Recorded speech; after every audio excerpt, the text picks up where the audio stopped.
Welcome to My Life, Tanya Applied with Rabbi Simon Jacobson, a journey into the deepest teachings of Torah and their application to our personal, emotional, and psychological lives.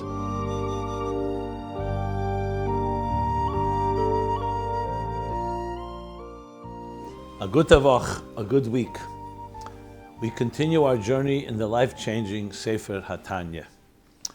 This program is made possible by Irina Lights LLC, and it's in honor and memory of Rav Yosef Alevi Weinberg Olav Hashalom, Rav Moshe Pinchas HaKohen Katz Olav Hashalom, Rav Yoel HaKohen Khan Olav Hashalom, and it's also in schus and merit of Rav Zev Yecheskel HaKohen and Risha Katz Le'erich Yomim V'Shanim Tevis for many long, healthy years. So we are in the middle of Perek Chav Daled, chapter 24 in Tanya, which very fittingly, we're coming from Shabbos Zocher today. Zocher Asher Asa Lecha Amalek. Of course, it's the Shabbos before Purim, where we, like the Gemara says, that before Mechia, you come, is Chira, we remember and then we erase. And what are we erasing? Haman, Hagogi, who originates from Amalek. So Amalek represents not just the physical Amalek, but the spiritual Amalek in our lives. As is brought in Sfarim, Amalek and Gematria Suffolk, all the doubts that a person has. Vade Hashem Hiti Lasecha, the Abrish to certainty, clarity. Amalek is confusion, doubts. And we all know what doubts can do to a person. That's what a Yetzer Hara does, the animal soul. It throws doubts in. And a doubt paralyzes you. Ein simcha ka'toras hasveikus. There's no joy like the resolution of doubts. Amalek also, asher karcha baderech, which means, literally it means that where he met you, encountered you on the path, but karcha also comes from the word krirus. Amalek represents kaltkeit, which is similar to doubts. You know, don't get so passionate, don't get so excited. Kedusha, godliness, should excite us. Makes it urgent, passionate. Amalek is cooling everything down. So it represents in general what we're learning actually right now in these chapters in Tanya, what the Lu'umazeh does. Kedusha is all about varimkeit, warmth, clarity, direction. Whereas Amalek represents the Nefesh Habamis, like we've been learning, the Nefesh Habamis is the klipa sitra achra, that conceals, that covers up. But as we've been learning, there's something even worse than klipa sitra achra. The person who buys into it. Because it's one thing, the Eibishter created a concealment. And he created a shell, a klipa, like a peel for fruits or vegetables. But that is the way God created klipa shemer lipri. There's a purpose to it. The problem becomes when a person values and starts worshiping the klipa more than the fruit within. The glove instead of the hand within the glove. The outer surface of the material world instead of the spark of the divine within it all. And that's what, as he's been explaining, is even lower than the klipa sitracha, because the klipa sitracha never defy God. God created them to conceal. And concealment is not an end in itself. But as the human being that transgresses, God forbid, that is even lower than the klipa sitracha as we've been learning. In addition, to drive the point home, he brought the Maimer Chazal on Kisishte Ishte, Ein Odem Ever Aveira, Elim Kenichnus Beiruach Shtus. That the very concept of an Aveira is not natural. It means something had to be concealed. Because no healthy person would do something that's destructive. No person would put their hand in fire, for example. And if a person does it, you have to say something else has come into play. Either they don't know it's fire, or they don't know that fire is destructive, or they minimize how much is destructive. And that's what we learned in the previous classes about the Ruach Shtus, Ein Adam Ever Aveira, all Aveiras. So who the person is, the mere fact that a person transgresses is a sign that there's some blindness, there's some moment of insanity, something delusional spirit. Whatever word you use, but that's the idea. So when there's something is obviously dangerous to you, like you say, Avodah Zarah Mamish, So a person won't do that. That's why we learn Pesha Yisrael or Kal Shebekalim, because they see the danger. No one's going to jump off a roof. No one's going to jump into a fire. But when it comes to other Averis, the part of the Ruach Shtus is that it contributes to deluding you into thinking that's not so bad. Or that it's not at all anything, it's just a desire, a moment. However, it comes to convince you. So even the distinction between one Aver and another, that itself also comes from the Ruach Shtus, as we learned. However, this Ruach Shtus only affects till ad b'chinas chachma sheba v'loy ad b'chlal. Remember, the nefesh, the neshama of a person, nefesh alikis, is rooted in chachma of Atzilus, which itself is a keli, is a container for Ein Sof. So the truth is, the neshama is always connected. That's why there's an ava misuteres, an innate, dormant love within every person. It doesn't emerge until there's a push comes to shove when you feel threatened. Like I said, you see the fire, you see the Avodah Zarah. When you don't feel threatened because the Ruach Shtus is concealing, it makes you think that nothing's going on, or you don't see the damage done, or all the different ways that it blinds you. That's the story with the Ruach Shtus. Avo be'emes la'mitei afil aveda kala, like the Alter Rebbe said. But in truth, even a lenient, even a so-called, what we would call an aveda kala,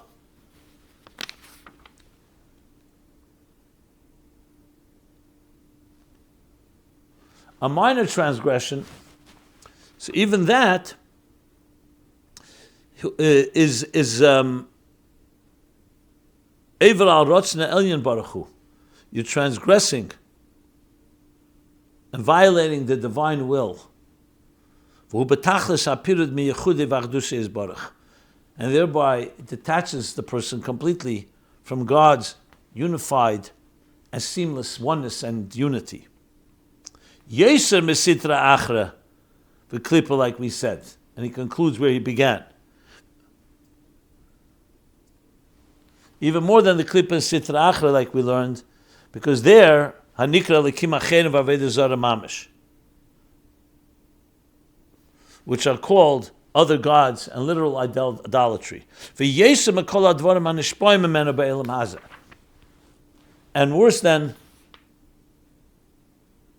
lower than the things in the world which are powered by the klippa, that result from the klippa. Shehem, behemis tmeyes, v'chayes, v'efes tmeim, v'shkotzim u'remoshim.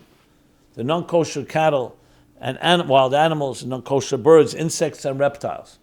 And as we learned, they're all created by God, but they're off limits as far as eating them, because they are receiving their energy from the concealed energy of the klippa. They have their role to play. As we know, that's the story of the spider and David HaMelech. It saved his life.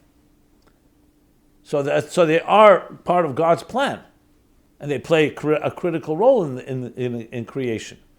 However, they are off limits as far as eating goes. But a person who transgresses is worse than they are, because he's going against God's will. They're not going against God's will. They're just doing what they were created for, what they were programmed to do. They're receiving their energy from the klippa, not from the kedusha. And that's where he brought, as we learned, and just continuing summing up what we learned, u'kamaymer yitish gedomecha,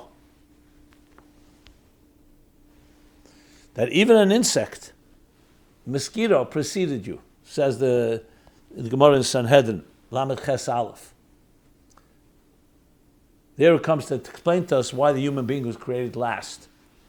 So one reason is given because he's the crown jewel of creation, Adam and Chava. After God sets the table, that's when you bring the guest. You don't first put a guest at the table and then set the table. And now the guest comes and elevates the whole world. That was the purpose. But then another reason is given, to tell you that if a person transgresses, you should know even a yitush, even a lowly insect, a mosquito, like the Alter Rebbe will explain the lowliness of it shortly, preceded you, because you were created last. Now, seemingly, it seems like two opposite explanations. Are you a crown jewel, or are you lower than a mosquito? So that's, of course, dependent on our choice. Should you live up to what you're calling, should you live up to your purpose, then you're higher. You're the great guest, special guest that elevates the whole world. Should you not, you're even lower than an insect. So simply put, you're walking, a person's walking, they're very thirsty or hungry. They see an apple tree, beautiful apple, juicy apple on the tree, and you want to eat it. So you grab the apple, you grab it off the tree, and you just indulge yourself. So we'll create an imaginary dialogue, and the apple says to the person, I never defied God's will. Why did you just eat me without making a bracha, just indulging for your own hunger? When I was on the tree, I was fulfilling what God wants me to be in this world. However, if the person had taken the apple and with discretion made a bracha and ate it properly, with the intention of using the energy to do a mitzvah or a good deed, then the apple thanks him because you've now elevated me. Because on my own, I would never have done that mitzvah. I wouldn't have defied God, but I wouldn't have been elevated either. So it all depends on us. That's why it says, it's a Chassidish expression, that Rabbeim, I believe, bring it. Frierdiker Rebbe brings it. That when a wicked person walks on the street, the cobblestones themselves cry out, what right do you have to walk on me? We never did anything against God's will. You are defying God's will, you're transgressing. And you're walking on us. So in other words, it's up to us how to behave. But when a person behaves properly, then he's the crown jewel. The whole world thanks him for that. But when not, even a yitush kodmecha. And the Alter Rebbe explains, the mosquito preceded you. Pirush, says the Alter Rebbe. This means, the af yitush hamachnis ve'einem meitzi. Even a mosquito. You know, there are animals that you look at them, you know, they're admirable, they're powerful, they can teach you, they have dignity. A mosquito is a lonely mosquito, the most selfish of all. Shamachnis ve'einem meitzi. It ingests, but does not give. The Gemara says that in Gittin, Nun Vav Beis, 56b. She klipa yesa tachtena. That tells us that it is the lowest form of a klippa, the selfish klippa, the narcissist. It takes but does not give. You know, there's those that take, but they also give. Here it's only one directional. And v'rechekem ebchinas ha'kedusha, and therefore is distant from the powers of holiness. Hamashpez betachlis harichuk. What is the cardinal, the cornerstone, the hallmark of kedusha, of holiness? The exact opposite of selfishness. That it gives, even to those who are very far. Not only does it not take and not give, it gives even to very far people, not just that are close to it. That's what kedusha is. So even this yitush, this lowly mosquito that just takes and doesn't give, even that preceded you. Because even the mosquito was created as such. For whatever reason, maybe God wanted to teach us an example what not to be like. Or I'm sure the mosquito also is part of the whole ecosystem of nature. It has its role. So that even the yitush, but over a person who transgresses God, the yitush, the mosquito, precedes a person who transgresses.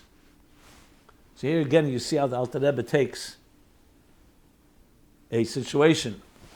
Amayim Chazal. Why does the Gemara say yitush? Could have said a different animal. Because it wants to say kol shkem v'kal v'chemer, like he's going to say in a moment. Now, even a yitush that's a complete total narcissist, a complete totally taker, it doesn't give, precedes the transgressor, because it did not defy God.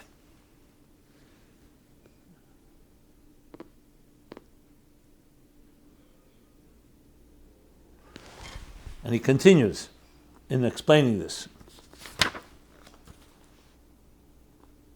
So kedemes liisha chayta, b'ishtalshus v'yididus hachayis merotzne elyon baruch hu.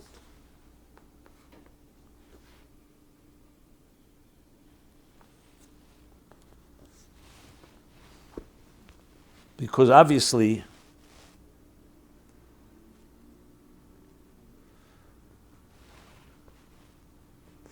all things in this world are b'ishtalshus, evolve from higher worlds.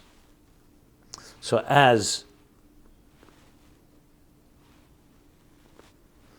the divine will, Rotzen Elyon, b'ishtalshus v'yididus hachayis merotzne elyon baruch hu, as it comes down level by level.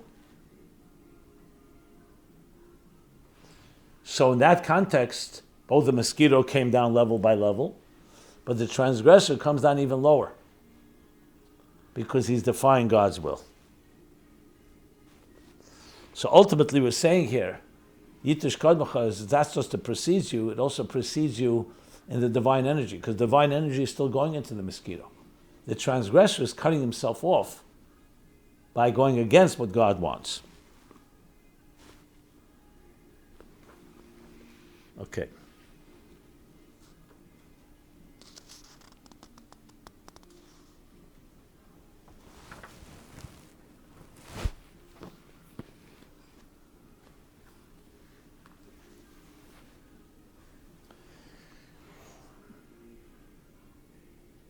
Okay, so let's now continue. And that's the case with the Yitush. So now he goes on and says, the Kolshkein. The Kolshkein, Shar Balichaim Atmeim Afilu Chayis Rois. How much more so?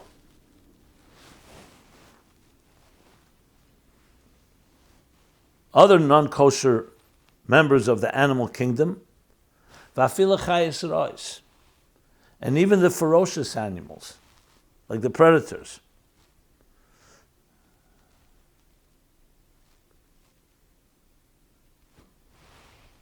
Why is it a kolshkein? Because the mosquito is machnis ve'ena meitzi.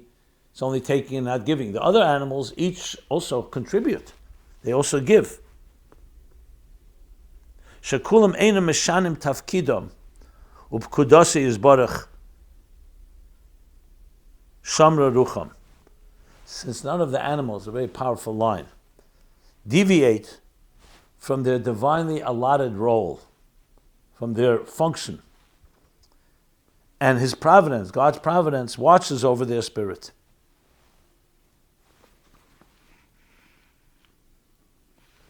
Like it says in Iyuv, similar expression, Iyuv, Yud Yud Beis, 10:12. So it's a tremendous line. Because the whole world was created without free will. It's like a clock, a complex one. It's a program. And everything functions, does what it has to do. Despite where they get their energy from. Like we discussed earlier. So if the Yitush Kadmacha, all these animals definitely precede you. Because you transgressed, you went against. I don't want to say you. The person who transgresses, that's what he did.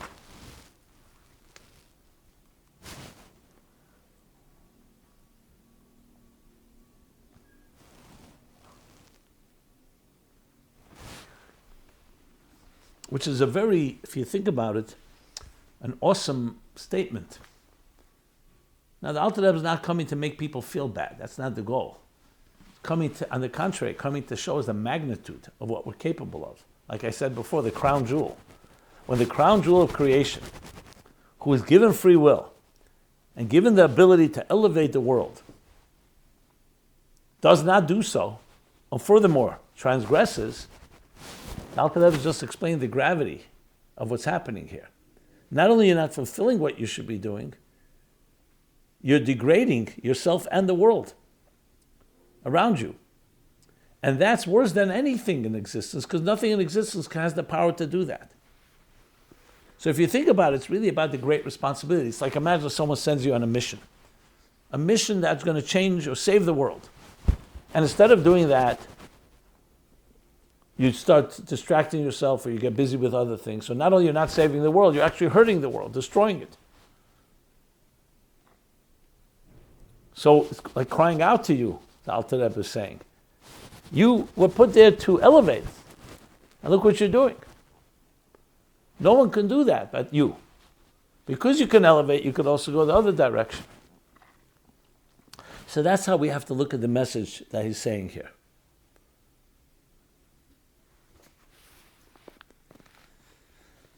Va'afal gav de iu loy chozi.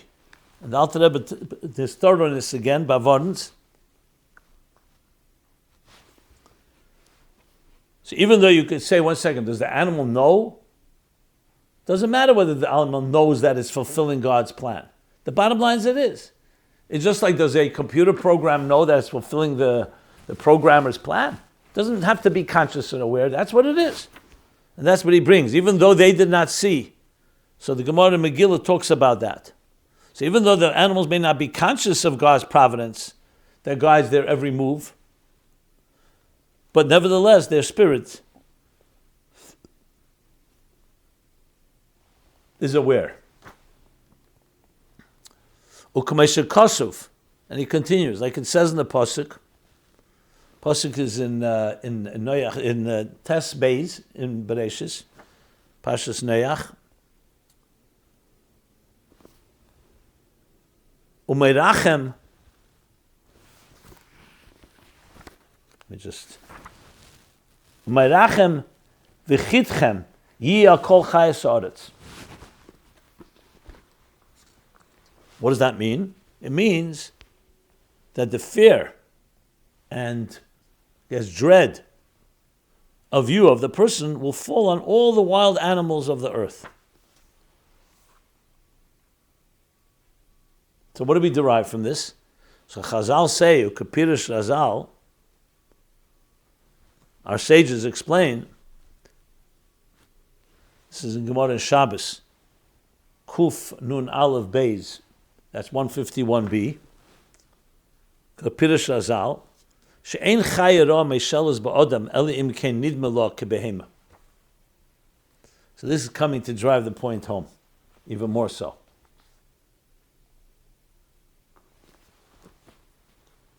So initially you think the pasuk is saying how animals are inferior, and even the big animals and powerful animals are dread human beings. So what do we learn from the Maimar Chazal? That no wild animal has any power over a person unless the person has sinned and appears to it like an animal.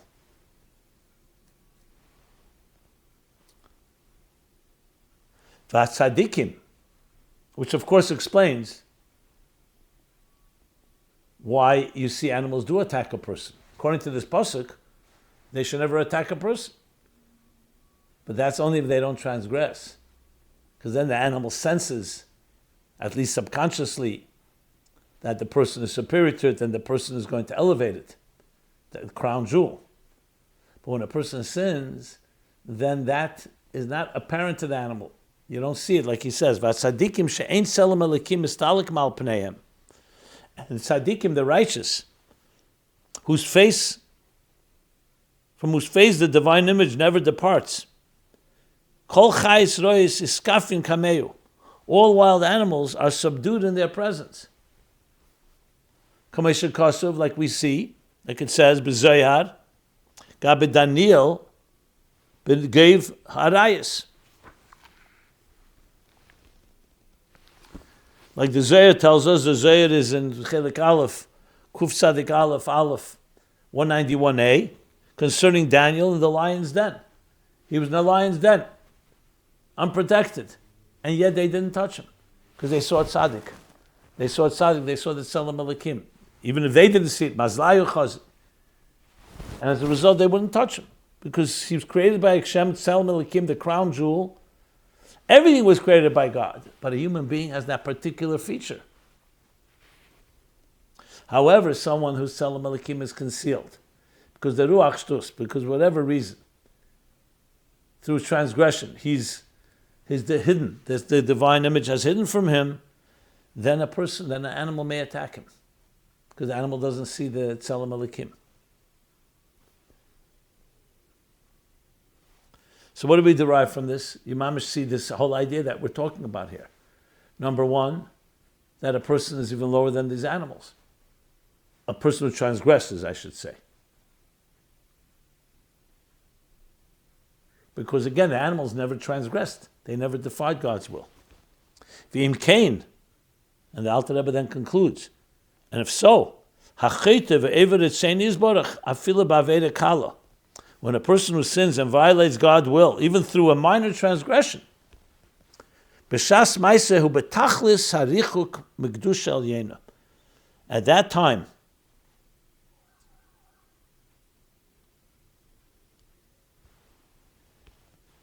when he sins, at that time, he is utterly distanced from God's holiness.